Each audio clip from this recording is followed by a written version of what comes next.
Irmãos, hoje pela manhã, quem aqui esteve ou quem pôde acompanhar a nossa transmissão, nós começamos a falar sobre as orientações que Deus nos dá através da presença dEle conosco, na Sua palavra, na oração e também pelo Espírito que habita em nós. Nós falamos hoje pela manhã num texto lá de Números, e nós vamos abrir novamente no texto, mas que vem logo em seguida, Números capítulo 10, porque hoje pela manhã nós falamos em Números capítulo 9, em que Deus colocou uma espécie de um GPS natural, que era a nuvem, que ficava sobre o tabernáculo, na época em que o povo estava acampado ali no deserto, saindo do Egito, rumo à terra prometida.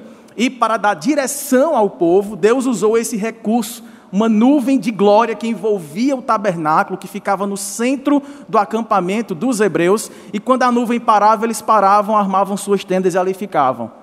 Quando a nuvem subia e seguia, eles tinham que arrumar suas malas, desmontar suas tendas e partir para seguir rumo àquela nuvem que estava a lhes guiar. Aquela nuvem, portanto, representava a presença diretiva de Deus, aquela que apontava para onde eles deveriam seguir. Estavam no deserto, não sabiam para que direção irem, e Deus ia desviando do caminho os seus inimigos mais poderosos, e à medida em que Deus guiava o povo pelo deserto por longos 40 anos, Deus foi tratando com aquele povo, tirando a idolatria do coração deles. Mas vimos que apesar disso, apesar da bondade do Senhor sobre o seu povo, em cuidar do seu povo o tempo todo, em dirigir o seu povo com muitos milagres, com feitos, com sinais, com maravilhas, com provisão, com água, com alimento, no deserto, o povo só celebrou a Páscoa nesse episódio aqui, quando nós lemos hoje pela manhã. Foi a segunda vez que o povo celebrou aquela principal festa que lembrava-lhes sobre a libertação que Deus os havia estabelecido ao saírem do Egito. Lembram que foram 10 pragas que foram necessárias que Deus pudesse enviar sobre o faraó e seu povo no Egito, para que com o coração endurecido eles pudessem finalmente deixar o povo da aliança do Senhor partirem rumo a Canaã. E na 10ª praga foi a morte de todos os primogênitos, animais, e também dos próprios homens ali, os primogênitos todos foram mortos, com exceção daqueles que mancharam as portas das suas casas, os umbrais de suas portas, com sangue oriundo de um sacrifício feito de um pequeno cordeiro, que ali apontava para o Cordeiro de Deus que viria tirar o pecado do mundo, porque sem derramamento de sangue não há remissão de pecados. Essa era a festa que deveria ser celebrada anualmente. Quando eles saem com esse grande livramento de Deus, eles passam 40 dias andando no deserto, recebem o grande livramento do Senhor por meio dessa nuvem que acompanhava-os e que colocou-se atrás deles, de modo que as tropas de Faraó não conseguiam enxergar mais o povo, e assim Deus deu o livramento, o povo passou a pés enxutos, pelo grande Mar Vermelho, e até chegarem no Monte Sinai. É aqui que eles estão.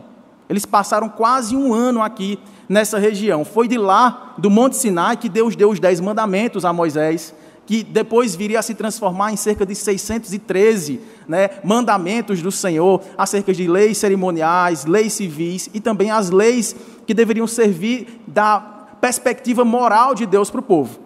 Quando Deus reúne o povo, Ele está ali transformando aquele aglomerado de ex-escravos em uma nação. Daí porque a importância de Deus trazer para o povo uma nova lei, uma nova direção. E é por isso que a nuvem durante o dia cobria-lhes e fazia sombra, protegendo e guiando o povo como um GPS ali, abençoado por Deus. E à noite, essa mesma coluna se tornava fogo, para aquecer o povo nas noites gélidas do deserto e continuar a guiar o povo em sua peregrinação. Pois bem, assim Deus guiou o povo durante aqueles dias, ou durante aqueles anos todos, que durou aí 4 décadas, até que o povo pudesse colocar os seus pés na terra prometida. Só então, irmãos, 39 anos depois, aquela festa que fora celebrada 2 vezes apenas, na saída do Egito, e agora só viria a ser celebrada novamente depois de 39 anos, quando o povo chegou lá com Josué, quando Moisés já tinha morrido, quando o povo estava entrando em Canaã. E nós vimos hoje pela manhã que isso nos traz esse alerta, de que Deus tem dirigido nossa vida através da adoração. Deus nos chamou como povo que se chama pelo seu nome, representantes de Deus aqui na terra, proclamando as suas virtudes, as boas novas de salvação, que devem dirigir, guiar as nossas decisões. Porém, muitas vezes nós nos acostumamos com as benesses de Deus que acompanham chegada do Evangelho na nossa casa, que nos trazem libertação de pecados, que nos livram da culpa, que nos trazem santificação, e nós começamos a nos acostumar com as bênçãos de Deus, o alimento que cai do céu, a água que sai da rocha, a presença da nuvem de dia, o fogo para nos aquecer à noite, e acabamos nos esquecendo de adorar a esse Deus, não deixando mais espaço na nossa agenda lotada, em nossa peregrinação, para celebrarmos a festa da libertação. Nos versos seguintes dessa parte que nós pregamos hoje pela manhã, nós pregamos em Números capítulo 9, de 15 a 23, entra aí o capítulo 10. E essa porção aqui vai falar sobre um outro método de Deus de guiar o povo. Não era apenas agora um método visual, não apenas uma nuvem. Era um método agora auditivo. Eles precisariam ouvir sinais sonoros de Deus no meio do acampamento para continuarem sendo direcionados para onde Deus queria levar-lhes. E é aqui que eu queria ler com os irmãos a partir do verso 1. Faremos a leitura então até o verso 10, que nos dizem assim: Disse mais o Senhor a Moisés: Faze 2 trombetas de prata, de obra batida as farás. Elas vão te servir para convocares a congregação para a partida dos arraiais. Quando tocarem as 2 trombetas, toda a congregação, todo o arraial, todo o acampamento, se ajuntará a ti, Moisés, à porta da tenda da congregação, a porta da tenda do tabernáculo, que era aquele templo móvel, né? Que eles ficavam ali construindo, desmontando, e a nuvem guiando sobre eles. Verso 4. Mas quando tocar uma das trombetas, a ti se juntarão apenas os líderes, os príncipes das tribos, os cabeças dos milhares de Israel. Quando tocardes arrebate, aqui é um toque mais contínuo, né? Ou mais curto, mais repetido, com vários toques sequenciais, um toque diferente. Partirão os arraiais que se acham acampados ao lado oriental. Então lembra que Israel tinha 12 tribos. E o tabernáculo, né, aquele templo móvel, ficava no centro do arraial. Então tinha 3 tribos a leste, 3 tribos a oeste, 3 a norte e 3 a sul. Então tinha toda uma ordem, né? Especialmente aqui nós estamos falando de um livro dos números, né? Que era as estratégias militares das guerras. Lembra que Gênesis é o livro dos princípios, Êxodo é o livro da libertação do povo de Deus, da redenção, e aqui Números é o livro das estratégias de organização de uma nova nação e também estratégias militares, para que Deus pudesse julgar os povos idólatras e pudesse dar finalmente a terra que ele tinha prometido. Então esse arranjo militar, 3 de um lado, 3 do outro, 3 em cima e 3 embaixo, com o tabernáculo no centro, nos indicava exatamente que Deus estava presente no meio do povo, dirigindo o povo, cuidando do povo, liderando o povo em suas batalhas. E assim que essas trombetas eram tocadas, de forma agora repentina, com esse toque a arrebate, deveria haver essa reunião, mais uma saída, porque deveria acontecer um alarme em caso de guerra, de ataque ou de invasão de outros povos. E aí tinha essa ordem, né? Primeiro os que estavam a leste, Judá, Issacar e outras, depois as que estavam a sul, depois a oeste, depois norte. Algo bem organizado aí, sentido horário, né? Aqui ele está explicando com detalhes o que é que acontecia. No verso 6 ele continua: Mas quando a segunda vez as tocardes a arrebate, então partirão os arraiais que se acham acampados do lado sul, arrebate as tocarão para as suas partidas. Mas se houver de ajuntar a congregação, tocá-las-eis, porém, não arrebate. Verso 8.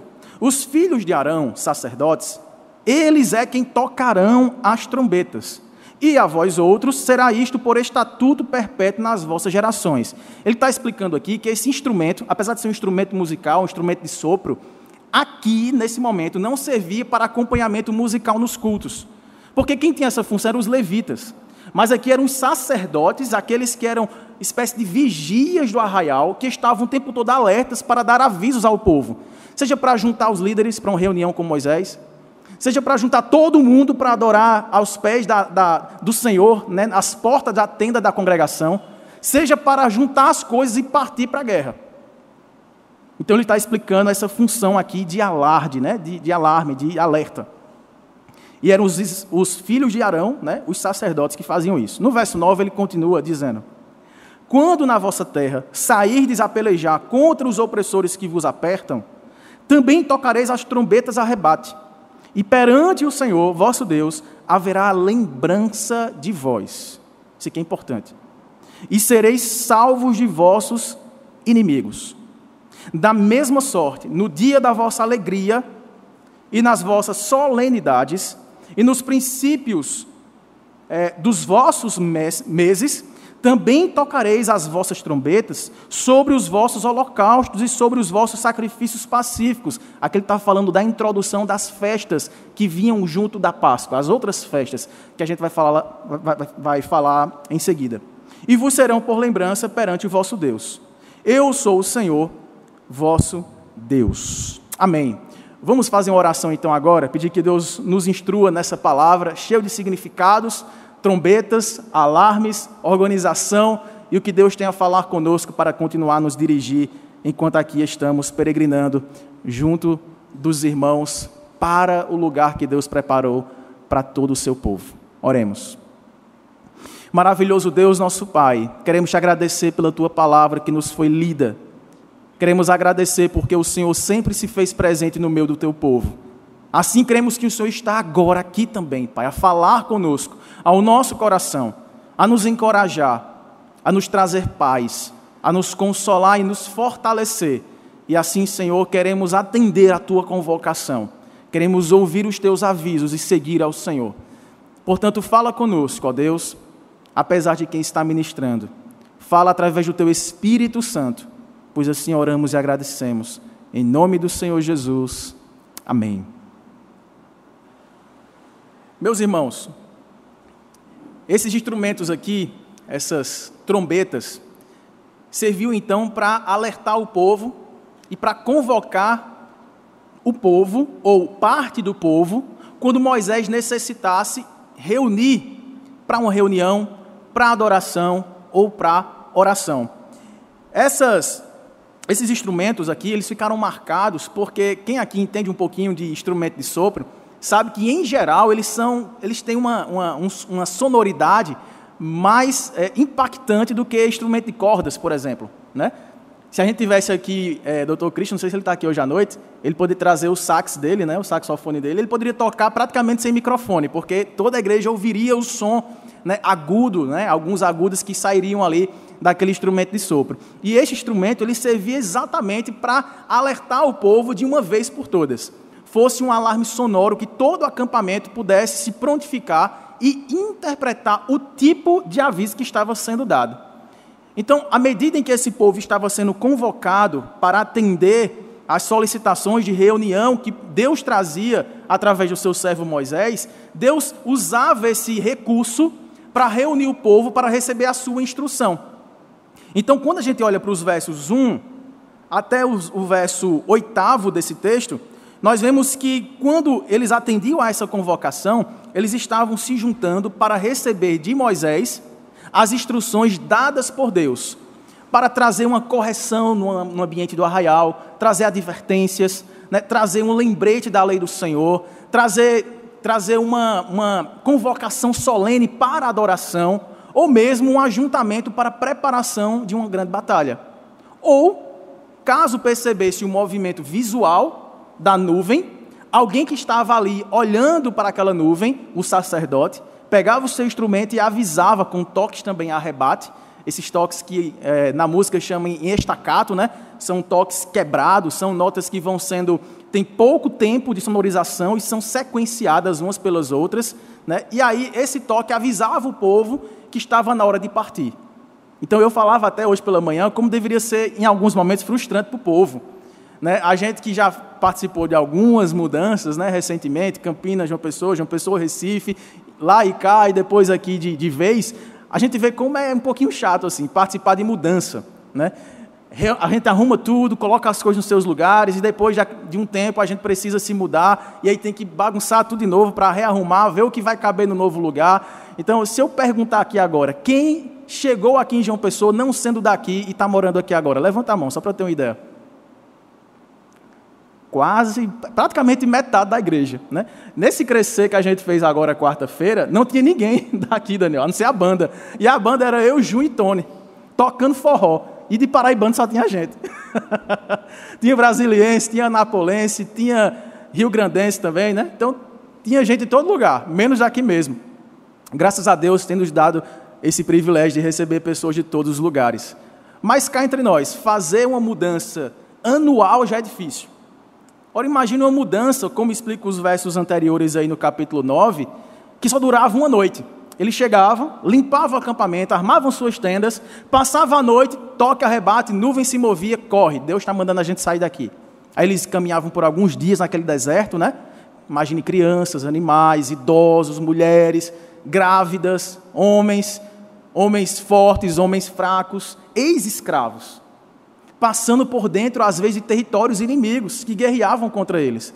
E aí Deus mandava a nuvem parar, né? Manifestação da sua glória ali cercava aquele ambiente, ali era armada a tenda da congregação e ali os acampamentos eram refeitos. Se durasse ali mais 2 dias e Deus dissesse, pronto, já deu aqui, continua, desmontava tudo. E vocês lembram os detalhes como era feita a tenda do tabernáculo, né? O detalhe da bacia, o local do incenso, da arca da aliança, das cortinas, né? Do altar que ficava lá de fora, do altar que ficava no Santo dos Santos. Então, havia todo um trabalho ali que eles tinham que estar o tempo todo refazendo. Mas isso era para mostrar ao povo que o tempo todo o povo deveria seguir a ordem do Senhor, para que pudesse vencer as batalhas que Deus lhes daria à frente, a fim de que pudessem chegar e alcançar o destino que Deus tinha prometido. Às vezes a gente não consegue compreender o porquê de Deus nos mandar parar quando a gente quer avançar. Às vezes um projeto que a gente entende que seria tão interessante, até mesmo que pudesse vislumbrar uma pregação de Deus, a glória do Senhor, através do nosso trabalho, nossa profissão, dos nossos estudos, e simplesmente Deus fecha as portas. Ou mesmo um negócio que a gente deseja abrir para o suprimento da nossa casa em tempos tão difíceis, e a gente investe nosso tempo, nosso talento, nosso tesouro naquele projeto, e simplesmente Deus fala, eu não estou nisso. Fecha as portas, guarda tudo e vamos em frente. É outra parada que eu tenho para você. Mas o tempo todo que Deus estava colocando no coração daquelas pessoas, acostumadas a passarem 4 séculos, imersos em um ambiente contracultural para com a Bíblia, para com a Escritura, um ambiente idólatra, de pessoas que estavam acostumadas a adorar o sol, a adorar a lua, a adorar o mar, a adorar piolho, por isso que teve a praga dos piolhos. Deus precisou pegar este povo, fazê-los andar e parar durante 40 anos, para tirar do coração daquele povo a sua dependência nas demais coisas e transformasse isso em uma dependência alegre naquele que coordena todas as coisas. É assim que a gente deve entender também o propósito de Deus para a nossa vida. Mesmo que a gente não compreenda as mudanças, não apenas de cidade, de trabalho, de relacionamentos, a gente se machuca, a gente se fere, a gente não entende. As mudanças no estado de saúde do nosso corpo, quantas pessoas têm sofrido nesses tempos tão difíceis, e a gente pensa assim, por quê? Porque seria necessário passar por essa peregrinação, enfrentar esses toques a rebate, quando estávamos tão bem em casa, guardados, protegidos, saudáveis, comendo bem, caminhando, servindo ao Senhor com alegria, cuidando da minha casa, e agora vem um toque desse, um alarme para trazer o caos na minha vida, e eu fico sem entender o porquê, o propósito imediato disso. Eu sei, Senhor, a tua palavra diz que todas as coisas cooperam para o bem daqueles que temem ao Senhor, que foram chamados segundo um propósito, se tornarem parecidos, assemelhados com quem, irmãos? Com o Senhor Jesus, conformados à imagem do Rei da Glória. Mas, Senhor, o Senhor não tinha outro caminho, não? Será que o Senhor não tinha outro recurso? Outra vereda, outro atalho? Será que não poderíamos dormir aqui neste acampamento? Está tão limpo, está seguro, está iluminado. Olha essa coluna de fogo que o Senhor colocou sobre nós. como está bom, e o tabernáculo aqui ficou num lugar exaltado, a glória do Senhor está aqui, o Shekinah do Senhor está manifesto, nossos filhos estão brincando aqui no nosso pátio, a comida, a guarida. Por que sair daqui, Senhor? Porque agora o Senhor nos conduz para vales sombrios como vales da morte, para mostrar que até nos vales mais sombrios, como vales da morte, Tu estás comigo. A Tua vara que dói, que machuca, o Teu cajado que me puxa para perto, estão comigo e me consolam, porque certamente a Tua bondade e a Tua misericórdia me seguirão todos os dias da minha vida, esteja eu onde o Senhor me levar. Em pastos verdejantes, junto às águas de descanso, águas tranquilas, doces e potáveis, seja em caminhos obscuros, enfrentando gigantes, passando por debaixo de pontes, enfrentando frio, perigos, ladrões, feras do campo, o Senhor está comigo. O Senhor é o meu pastor e fará com que nada me falte. Ouvir as trombetas, irmãos, deveria trazer aquela ansiedade. Quem aqui é um pouquinho ansioso? Eu fico imaginando, eu não sei vocês, mas eu funciono muito por meio de lembretes, né? Eu coloquei um para quando sair da igreja, passar na casa de uma irmã. Se eu não colocar esse lembrete, é capaz de eu chegar em casa e esquecer. E às vezes o lembrete fica tocando de 9 em 9 minutos, né? E eu fico adiando e não faço. E vou para casa. Ele toca em casa, eu adiei até esse momento e esqueci de fazer o que tinha que ser feito. E às vezes é um lembrete, é uma chamada, é uma ligação, é algo que chega inesperadamente, não que você tenha planejado aquele lembrete para executar alguma coisa, para resolver alguma coisa. Às vezes nos chegam alertas inesperados, indesejados, não planejados, fora de tempo para a gente, incompreensíveis até, que nos entristecem, que batem com a porta na nossa cara. É nessas horas que a gente deve interpretar o tipo de toque que nos está sendo dado. É um toque para adoração. Deus está me mostrando que eu estou substituindo a sua adoração, a Páscoa do Senhor. Eu deixei de lado, passei 39 anos sem celebrar, acostumado com as benesses, as bênçãos, os movimentos, os milagres, os sinais, a provisão do Senhor, e esqueci do Senhor que tudo isso ministra a mim sem que eu mereça. Há um toque na minha vida que me faça voltar atrás e dizer: Senhor, eu esqueci o principal. Onde foi que eu parei? Onde foi que eu devia ter parado? Naquele negócio, naquele investimento, naquele trabalho, naquele ritmo de vida louco, a fim de agarrar o mundo com os meus braços e perder a paz, a saúde, o cuidado dos meus, e o reino do Senhor e a tua justiça que deveria ser primazia. Ou não, será que esse toque não é um toque de juntar para reunir em adoração um povo que está se desviando dos seus caminhos? Talvez seja um toque de mais oração. E aí é que entra o verso 9. Os versos 1 a 8 são esses tipos explicados de avisos sonoros. Mas o verso 9, irmãos, introduz o tema da oração. Não sei se você percebeu. Quando o autor diz assim: quando na vossa terra saídes a pelejar contra os opressores que vos apertam, também tocareis as trombetas a rebate. E perante o Senhor, vosso Deus, haverá o que, irmãos? Lembrança de vós. E sereis salvos de vossos inimigos. Que coisa bonita aqui. Desde o capítulo 9, o finalzinho, e essa primeira porção do capítulo 10, os comentaristas ficam discutindo se isso aqui é uma prosa elevada ou se é de fato uma poesia. Porque ela tem repetições, ela tem sinônimos aqui, né, essa beleza dos trocadilhos não fonéticos hebraicos. Algumas vezes acontece isso, a rima fonética, mas em geral são rimas de ideias, né? Então elas se repetem aqui nesses textos, mas não tem assim uma ordem muito certinha, como é esperado. Então é uma prosa elevada, em forma cantada, poética, exaltando essa ideia do Deus presente, que nos guia mesmo em meio às batalhas.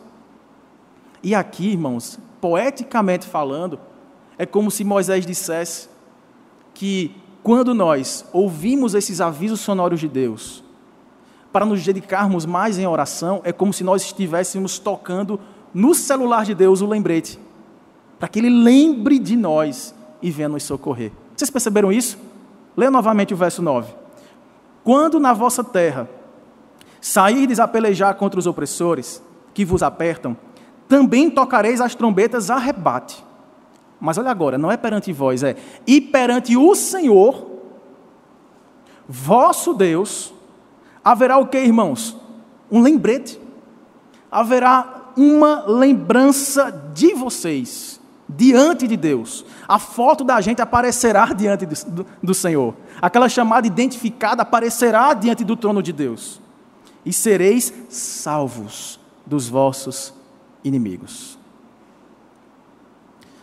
A importância da oração na nossa vida. Interessante que tem uma historinha que eu gosto de contar para os adolescentes e jovens, que tinha um aluno de escola bíblica dominical que passava a aula toda dormindo. Ele não tinha a facilidade de estar em tempos de videoconferência, estava presencialmente, todo mundo via que ele estava dormindo.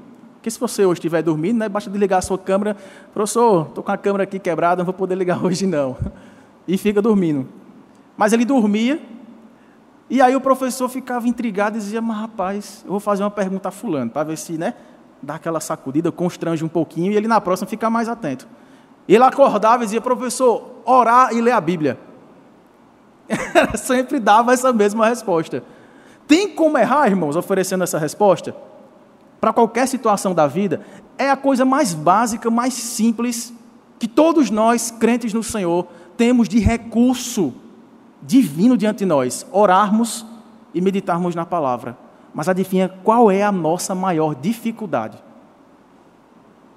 São as duas disciplinas espirituais que mais se colocam como difíceis para serem cumpridas regularmente na nossa vida, sim ou não? Como é que está a nossa vida devocional, irmãos? A gente encontra tempo para tudo e reclama que não temos tempo para nada. Hoje, né, especialmente os jovens, tem esse recurso aí no celular. Os adultos deveriam usar também, viu? Tempo de tela. Já ouvi falar nisso aqui, tempo de tela no celular. Coloque lá e observe quanto tempo de tela você tem por dia. Você vai ficar admirado, impressionado. Você pensa assim, eu vou ficar só uns 10 minutinhos aqui para, sabe, livrar a cabeça dos problemas, sair um pouquinho, né, de ver a minha própria vida. Eu vou ver um pouquinho a vida dos outros aqui, ver as postagens dos pratos, né, dos sorvetes, dos passeios. Vou dar uma desopilada aqui. E quando você vê, passou 1h30 nas redes sociais. Mas a gente não consegue ficar 10 minutos em oração. Mesmo considerando, se aqui eu perguntasse, quem aqui considera a oração algo fundamental na vida cristã, todos nós concordaríamos, certamente.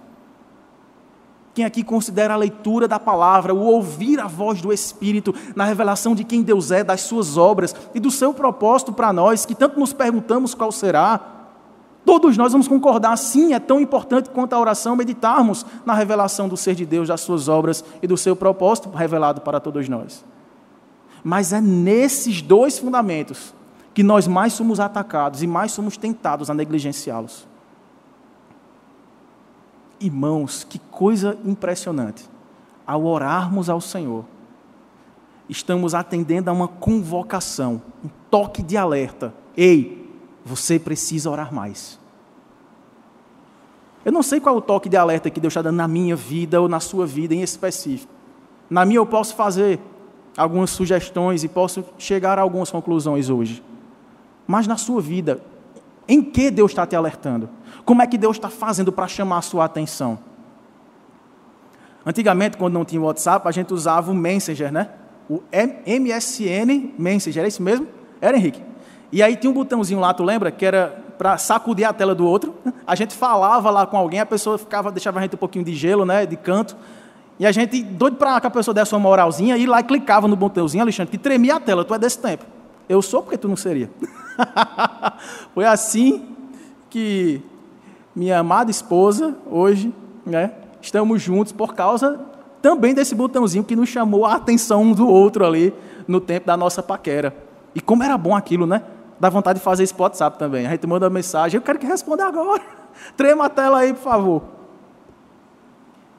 Eu não sei como é que Deus está tremendo nossa vida agora. Em que área? Como? Qual é o sinal? O que é que Ele está dizendo para nós? O certo é que nós precisamos ficar atentos, irmãos. Não apenas olharmos para as estações mudando, à medida em que a nuvem atravessa o deserto e nos conduz para a nova terra, mas também abrirmos nossos ouvidos para ouvirmos o que Deus está a nos falar. Quais áreas da nossa vida precisam ser revisitadas, sondadas, corrigidas, ou aperfeiçoadas, redirecionadas? Será o nosso relacionamento conjugal? Será que a gente tem dado pouca atenção ao nosso cônjuge? Será na nossa vida devocional mesmo? Temos tido pouco tempo de tela bíblica? Será que nós temos deixado os dons e talentos no serviço do reino em último plano? Se eu tiver alguma brecha na agenda dessa semana, eu vou me envolver em algum ministério de evangelismo, de ação social, de recepção, de louvor, de integração, de ensino, de aconselhamento. Se sobrar um tempo na minha agenda, quando na verdade nós deveríamos priorizar essas coisas, porque são elas que dão dignidade à nossa vida. Eu não estou dizendo, nem pela manhã nem agora, irmãos, que nós devemos abrir mão das coisas ordinárias da vida, o granjear o pão, o buscar o sustento para a nossa casa, isso tudo é obrigação nossa, está ao nosso dispor. Paulo mesmo disse, aquele que não trabalha, que não coma. Veja bem, aquele que não trabalha tendo condições de trabalhar. Mas trabalhando e tendo condições de trabalhar e sustentar a sua casa, olhe também com misericórdia para aqueles que estão em dificuldade, sem condições de trabalhar agora. Para que você possa intervir na vida do outro, demonstrando esse amor que um dia te alcançou. Demonstrando esse amor que faz com que seja verdade a nossa confissão de que amamos a Deus sobre todas as coisas. Assim como nós amamos o próximo, amando a nós mesmos. Só que muitas vezes estamos invertendo essa lógica. Mas a pergunta que essa mensagem nos traz, trazendo agora para o nosso contexto, e nós, ao ouvirmos esses avisos sonoros, as trombetas de Deus, a nos reunir para adorar, como estamos também transmitindo este som, este aviso, para as pessoas que convivem conosco? Porque se pudéssemos fazer uma aplicação mais direta aqui, irmãos, nós vemos que no verso 10, essas trombetas serviam para que perpetuamente o povo pudesse proclamá-las, anunciá-las, esses avisos, essas instruções, por meio das festas judaicas que anunciavam as boas novas de salvação que viria no Redentor. Veja o que é que diz o verso 10.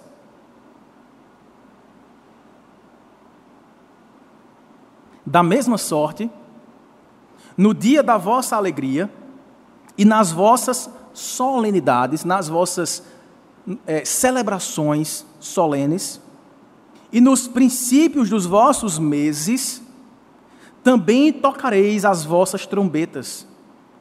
Tocareis as vossas trombetas sobre os vossos holocaustos, sobre os vossos sacrifícios, e sobre os vossos sacrifícios pacíficos, e vos serão por lembrança, mais uma vez, vos serão agora para nós lembranças de Deus para o nosso coração, porque eu sou o Senhor, vosso Deus.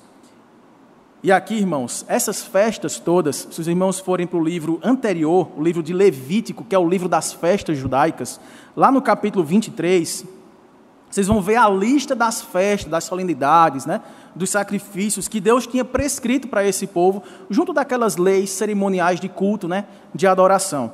E vocês vão ver que quando ele cita aí a festa dos tabernáculos, lá no versículo 23, Levítico capítulo 23, verso 23, depois de haver falado aí, das primeiras festas, do sábado, da Páscoa, das primícias, de Pentecostes, lá no verso 23, disse mais o Senhor a Moisés: fala aos filhos de Israel, dizendo: no mês 7º, ao primeiro dia deste mês, tereis descanso solene, memorial, para lembrar de Deus, lembra? Eita, ficou agora uma redundância, com sonidos de trombetas, santa convocação haverá. Nenhuma obra servil fareis, mas trareis oferta queimada ao Senhor. No 7º mês, o mês de Etanim, o mês do calendário religioso judaico, era o 7º mês. Mas no mês, digamos assim, do calendário civil hebraico, era o 1º mês, que indicava um novo ano, tipo dezembro da gente, né? Que na virada de dezembro para janeiro é o nosso novo ano.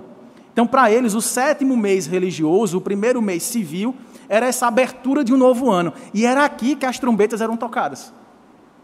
Isso deveria permanecer em estatuto contínuo entre as gerações. A fim de quê? A fim de que houvesse um memorial, uma lembrança de Deus. Começar um novo ano, uma nova vida diante de Deus. E quais festas davam origem a essas trombetas quando eram tocadas? A própria festa que leva seu nome, a festa das trombetas. Depois vinha a festa do dia da expiação, que era a principal, onde fazia sacrifícios pelo perdão de pecados de todo o povo. A festa depois dos tabernáculos. Então, era mais ou menos o mês de outubro nosso, e esse mês era marcado, digamos assim, por uma reinauguração de uma vida dedicada ao Senhor. Novo ano, nova vida em adoração ao Deus que está no meio de nós. Irmãos, quando nós aplicamos o sentido dessa festa, das trombetas, esse anúncio solene que devemos parar com as nossas obras servis, parar com as nossas preocupações secundárias e ordinárias da vida, que são importantes, mas não são tudo que nós temos diante de nós, deveríamos parar com elas e descansar. O que a gente faz no domingo, por exemplo? Descansar do nosso trabalho, das nossas horas extras para ganhar mais dinheiro, das nossas preocupações de correr atrás daquilo que precisamos para manter a nossa casa, e nós paramos tudo isso para dedicar um dia santo ao Senhor. Não é descansar, ficar em casa, deitado na rede, na varanda, olhando essa chuva cair. É descansar desse tipo de obra para investir em uma outra obra, obras de misericórdia, de amor, de pregação da palavra. Sim, porque esse é o verdadeiro sentido, irmãos. Quando nós vemos no Novo Testamento, a palavra para anúncio, querigma, para pregação do Evangelho, o sentido é de um arauto que vem anunciando a chegada do rei. Esse arauto é autorizado por este rei para anunciar a todos a sua chegada. E ele tocava essas trombetas para avisar a todos que se preparassem para a chegada desse grande rei. E se os irmãos forem para Romanos, no capítulo 10, verão exatamente esse sentido e como que nós fazemos para anunciar a chegada do nosso grande rei. Romanos capítulo 10.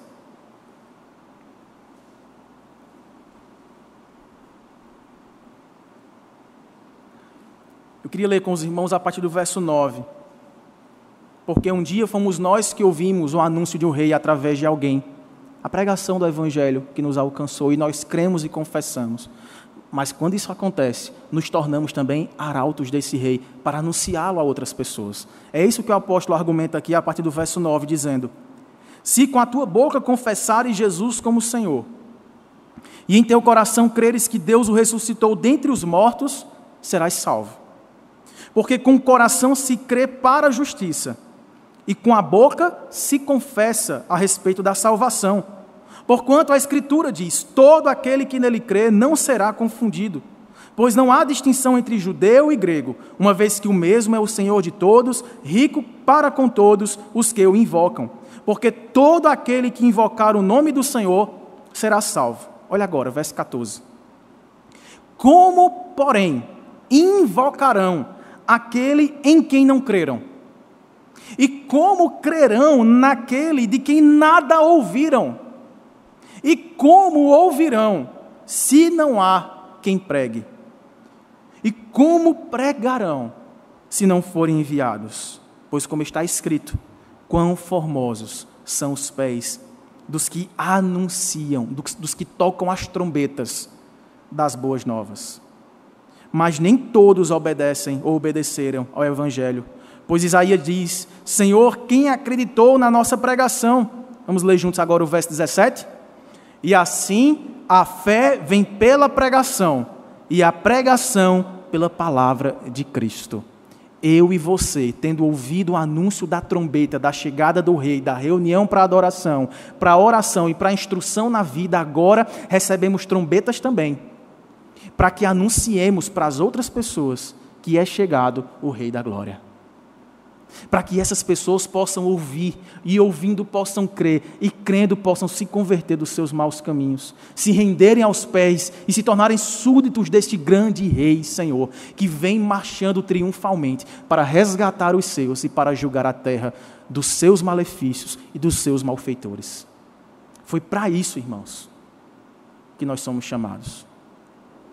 As lutas e tribulações que compõem o quadro da nossa jornada, o contexto que está por trás da nossa pregação, é diverso. As minhas lutas são diferentes das lutas dos meus irmãos que aqui estão e dos que estão nos acompanhando. Mas todos nós passamos por aflições, porque foi Jesus quem já tinha anunciado isso para a gente. Mas Ele disse: olha, eu venci por todos vocês. Não desanimem, não voltem atrás, não duvidem da bondade do Senhor, nem do seu poder, nem do propósito pelo qual Ele está levando você por lugares que você não queria caminhar. É necessário, Ele está forjando o nosso caráter, Ele está falando conosco, direcionando os nossos passos, purificando-nos de toda injustiça, a fim de que naquele grande dia possamos ver o grande Rei que descendo das nuvens virá nos buscar, quando ouviremos a última trombeta, irmãos.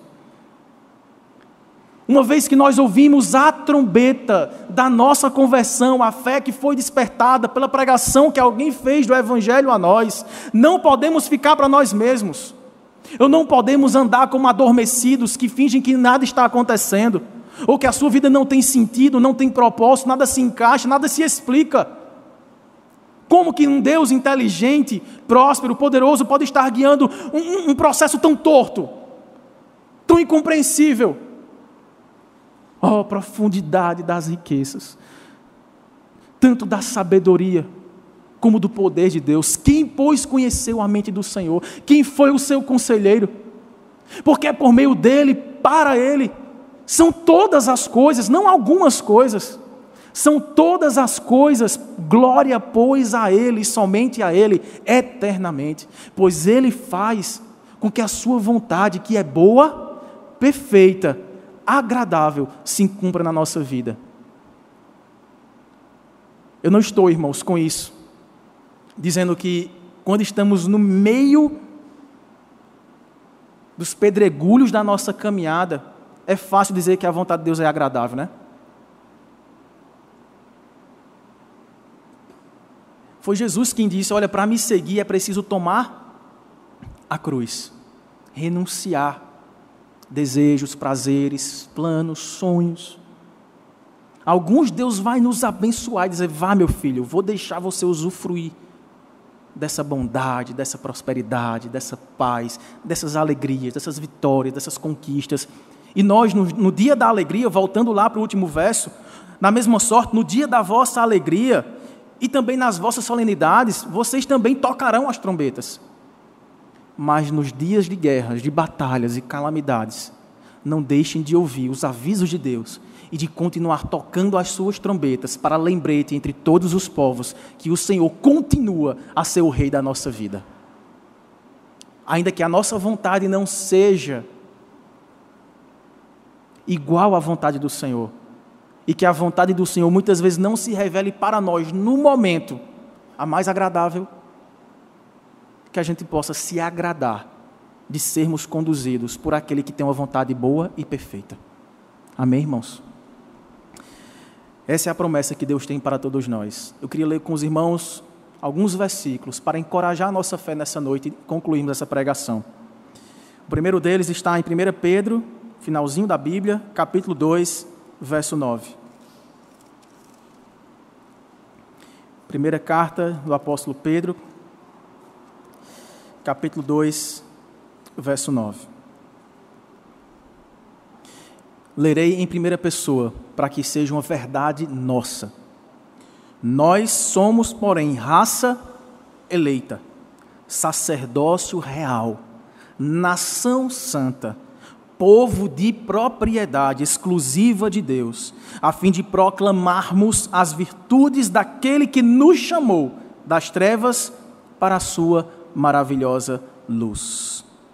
Mateus capítulo 24, versos 29 a 31. Jesus nos alertando com trombetas de que haveria tempos de tribulação, mas nos acalma dizendo assim: logo em seguida, a tribulação daqueles dias, o sol escurecerá, a lua não dará a sua claridade, as estrelas cairão do firmamento e os poderes dos céus serão abalados. Então aparecerá no céu o sinal do Filho do Homem. Todos os povos da terra se lamentarão e verão o Filho do Homem vindo sobre as nuvens do céu, com poder e muita glória. E ele enviará os seus anjos com grande clangor de trombetas, os quais reunirão os seus escolhidos dos quatro ventos, de uma a outra extremidade dos céus. Depois dessa tribulação, irmãos, ouviremos o clangor da última trombeta, que nos reunirá, povo de toda língua, tribo e nação, santificados pelo sangue do Cordeiro, para, subindo entre as nuvens, reinar gloriosamente com o Rei da Glória. 1 Tessalonicenses, capítulo 4, versículos 13 a 18. Aqui também vai uma palavra de esperança aos que tiveram entes queridos, amigos, irmãos que faleceram nesse período recente.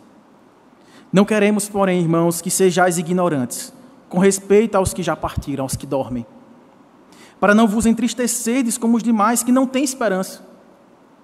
Pois se cremos que Jesus morreu e ressuscitou, assim também Deus, mediante Jesus, trará em sua companhia os que dormem. Ora, ainda vos declaramos por palavra do Senhor isto: nós, os vivos, os que ficarmos até a vinda do Senhor, de modo algum precederemos os que dormem. Porquanto o Senhor mesmo, dada a sua palavra de ordem, ouvida a voz do arcanjo e ressoada a trombeta de Deus, descerá dos céus, e os mortos em Cristo ressuscitarão primeiro. Depois nós, os vivos, os que ficarmos, seremos arrebatados juntamente com eles, entre nuvens, para o encontro do Senhor nos ares, e assim estaremos para sempre com o Senhor. Verso 18, irmãos. Consolai-vos, pois, uns aos outros com estas palavras. Um dia, nós ouviremos a última trombeta. Trombetas têm sido soadas para nos lembrar das boas novas de salvação. Devemos crer no Senhor Jesus e nos arrepender de nossos pecados todos os dias. Buscarmos a paz com todos e a santificação, sem a qual ninguém verá o Senhor. Mas um dia veremos o Senhor. Ouviremos o Senhor. Seremos chamados pelo Senhor. E nas nuvens, você e eu nos encontraremos com nossos avós, pais, irmãos, amigos, parentes, que com Cristo já estão consolados. Em um só coro, bradaremos o hino da vitória, dos céus descendo até a terra, para plantarmos definitivamente os nossos pés numa nova terra. Até que isso aconteça, irmãos, essa terra não nos pertence. As coisas desse mundo são desse mundo, nós não pertencemos a esse mundo. O mundo precisa passar por essa restauração final para que seja nosso, santo, puro. Não caiamos na tentação de acharmos que isso aqui já é divino, já é nosso. Porque as coisas desse mundo têm uma facilidade gigante de tomar toda a nossa força, nossa energia, nosso tempo e também a nossa alegria quando elas passam. E também a nossa paz quando elas nos deixam. Enganoso também é o nosso próprio coração que se deleita e acha que teremos toda a alegria naquilo que nós planejamos para nós mesmos. Mas que a gente possa centralizar o foco da nossa vida, da nossa força, da nossa vitalidade, da nossa esperança em ouvir a última trombeta. Até chegar esse momento, somos um povo peregrino neste mundo desértico, seguindo a orientação de Deus e servindo fielmente para atendermos às suas santas convocações. Amém, irmãos? Vamos orar ao Senhor. Quero convidar o grupo de louvor para que a gente possa repetir o cântico Comigo Estás e cantarmos todos juntos. Se os irmãos puderem se colocar de pé, os que puderem, obviamente. Vamos orar ao Senhor e em seguida vamos louvar o seu santo nome. Maravilhoso Deus, nosso Pai, nós queremos louvar o teu nome, Senhor, porque um dia ouvimos a voz do Senhor a nos chamar, proclamando as boas novas de salvação. E quando ouvimos o evangelho da salvação, tendo nele também crido, fomos selados pelo Espírito da promessa, e ele é o penhor, a garantia de que chegaremos lá. É a garantia da nossa salvação. Mas não queremos ficar para nós mesmos apenas.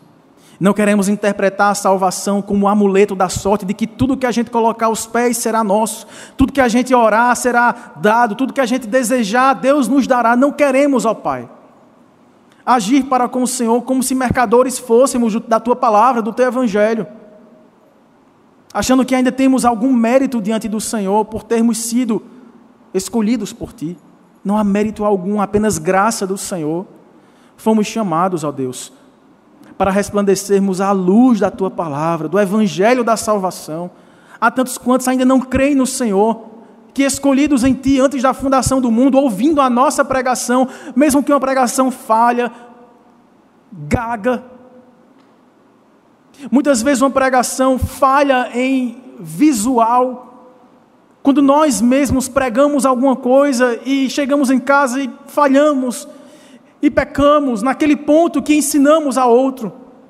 Ó Deus, sabemos que é a Tua força, a Tua graça e o Teu poder que trará salvação às pessoas para as quais anunciaremos a chegada do Teu reino. Ó Deus, perdoa-nos quando guardamos os nossos instrumentos, deixamos empoeiradas as nossas trombetas. Desperta-nos, ó Pai.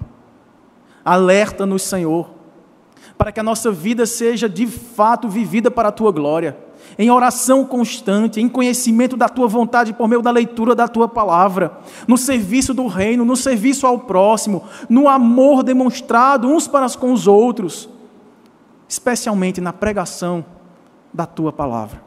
Nos ajude, Senhor, a testemunharmos aos nossos familiares que não Te conhecem, aos nossos amigos, nossos colegas de trabalho, de escola, de universidade, que o Senhor reina, que o Senhor está vindo nos buscar, que o Senhor virá julgar a terra e nos restaurar novos céus e nova terra. Nós oramos assim e agradecemos, em nome e para a glória de Jesus. Amém, Senhor.